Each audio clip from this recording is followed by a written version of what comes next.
Okay, so get this right. Imagine like you're scrolling through Craigslist and you see an ad for a metal band looking for a new member. Okay. Sounds pretty standard, right? Yeah. But then you read the responses, and let me tell you, these responses are pure internet gold. Hmm. I'm intrigued. What kind of responses are we talking about here? Well, my friend sent me this whole thing, and the original ad is a trip in itself. We're Yeah. talking seven-string guitars, trippy vocals, MIDI drums, the whole shebang. Wow, that's pretty specific. Oh, yeah, they knew what they were going for, but the real gem is this response from a guy we'll call Razorseed. Okay, Razorseed. All right, I'm ready. So Razorseed, this guy, he sees this metal ad and he just takes it to a whole other level. I mean, the guy claims he can literally and figuratively jizz himself with excitement over this band.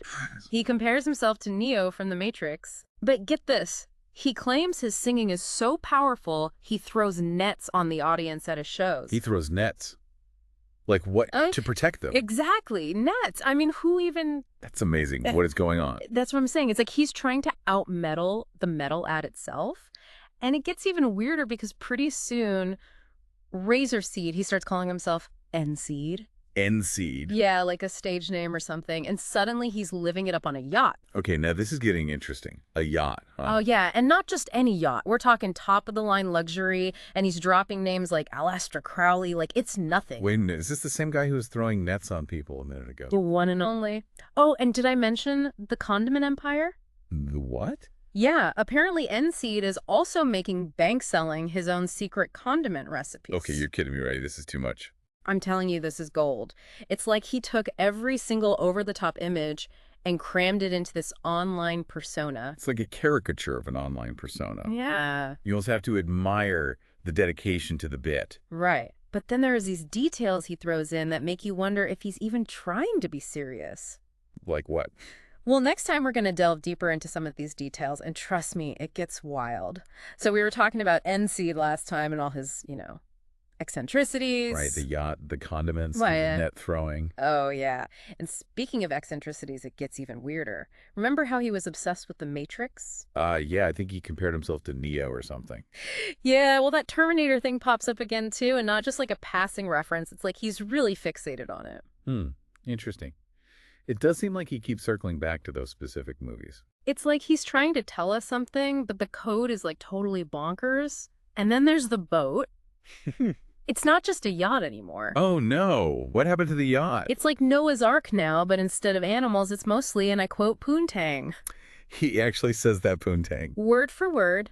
And if that wasn't enough. Oh, yeah, the lizards. Lizards. Did he get rid of the poontang for lizards? I don't even know anymore. He just throws it out there like it's totally normal to have a yacht full of reptiles. But then it gets kind of dark because he starts talking about animal hormones like he's experimenting on them. Okay, yeah, that's not good. And this is where I start to get concerned. It's one thing to have this outlandish persona online, but this is hinting at something potentially harmful. Exactly. It's like this weird clash between trying to be over the top and then revealing something potentially disturbing. Like two sides of a coin that don't quite fit together. And just when you think it can't get any stranger, he invites the original poster to Burning Man. Wait, really? Burning Man. Of course. Right. It's like the perfect setting for this whole bizarre narrative he's created. The culmination of condiments, yachts, lizards, and now Burning Man. It's almost too much. Don't forget the laser discs. He mentioned sending them laser discs in this email, too. Laser discs. Seriously, this guy is stuck in a time warp. And then he signs off with red pill, blue pill, like he's bringing it all back to the Matrix. It's like he wants us to question if any of this was real, or if it was all just a performance. So is N-Seed a genius troll, a troubled soul, or something in between? And what does this whole thing say about how we present ourselves online? It's a question we all have to grapple with in the digital age. Are we projecting an image or trying to stay true to ourselves? Or is it something else entirely? I mean, it makes you wonder if it's easier to be someone else online. Like you can just create this whole persona that you might not even show to people in real life. It's almost like the internet is this giant stage, and we all have these different masks we can put on. Right. And there's no rule book. It's not like everyone agrees on what's real or fake anymore. It's all kind of blurred. And that's what makes it so fascinating.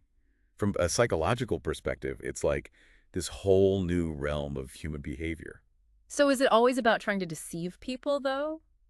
Or is it more complicated than that? Oh, it's definitely more nuanced than that. Yeah. Sometimes I think it's about emphasizing certain parts of ourselves, the parts we think will get attention or validation. Or maybe the parts we wish were real. Exactly. It's like holding up a funhouse mirror to our own identities. It makes you think, though, how much does this online world actually affect us offline? Like, do these digital masks change who we are in the real world? That's the million-dollar question, isn't it? Huh. And honestly, I don't think we have a clear answer yet. But this whole NSEED thing, Mm-mm. I think it really highlights how blurry the lines have Yeah, become. yeah, for sure. So as we wrap up this deep dive, what's the one thing you'd want our listeners to take away from all this? I guess if I had to pick one thing, it would be to remember that online identities are complex. Mm. They're not always meant to be taken literally. It's not about judging whether someone is being real or fake. It's about trying to understand what's driving them to present themselves that way. Exactly. Yeah. And maybe next time you see something wild online, like this NSEED guy, instead of just laughing or judging, maybe take a step back and think, what's the story here? And hey, maybe even embrace a little bit of that end seed energy in our own online lives. Just maybe lay off the lizards and condiments there. I agreed on that one. But hey, a little bit of online weirdness never hurt anyone, right? Exactly. It's all part of the fun. Well said. And on that note, we'll leave you to ponder the curious case of Enseed, the metal-loving, condiment-slinging lizard enthusiast of the internet. Thanks for joining us for this wild ride, and until next time, keep it weird out there.